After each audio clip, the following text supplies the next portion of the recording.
आपके बारे में ये कहा जाता है कि 1100 दिनों से आपने कुछ भी अन्न ग्रहण नहीं किया है। आखिरकार इसके पीछे की शक्ति क्या है, क्या वो साधना है, क्या तपस्या है, वो राज क्या है? यही बताने का प्रयास मैं कर रहा हूँ व्रत के माध्यम से। ये साधना जीवन को दिशा देने के लिए, और ये व्रत इसी कारण से, जैसे हमने देखा होगा एक नवजात शिशु का जब जन्म होता है तो वो 6 महीने तक माँ के आंचल से जीवित रहता है।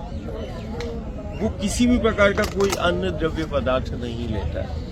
तो यदि एक जन्म देने वाली माँ के आंचल से एक शिशु 6 माह तक जीवित रहता है और वो कोई भी बाहर का अन्न द्रव्य पदार्थ नहीं लेता, वही हम दुनिया को बताना चाह रहे हैं कि जैसे जननी के आंचल से 6 माह तक वो शिशु जीवित रह सकता है, तो ये गंगा, यमुना और नर्मदा के वो असाधारण आंचल हैं कि हम इस पर जीवन भर रह सकते हैं। यही शक्ति है, यही माँ के आंचल में छिपी ये शक्ति है। और हम देश और दुनिया को आमंत्रित करते हैं कि चलो यमुना के, नर्मदा के पथ, और ये देखो कि माँ की जल की एक बूंद में कितनी ताकत है। तो हम यही दिखाने के लिए इस पथ पर हम चल रहे हैं कि देखें उस माँ के आंचल में छिपी हुई जीवंत प्रामाणिकता है। हमने यदि दुनिया का सबसे असाधारण जल ये यमुना का, गंगा का है, नर्मदा का है, और हम दुनिया को आज भी आमंत्रित कर रहे हैं कि चले वो इस पथ पर और देखें कि जल की कुछ बूंदों से ये सिर्फ बैठे बैठे साधना नहीं हो रहा है, ये हम चलकर साधना कर रहे हैं। चलिए, वक्त देने के लिए बहुत शुक्रिया।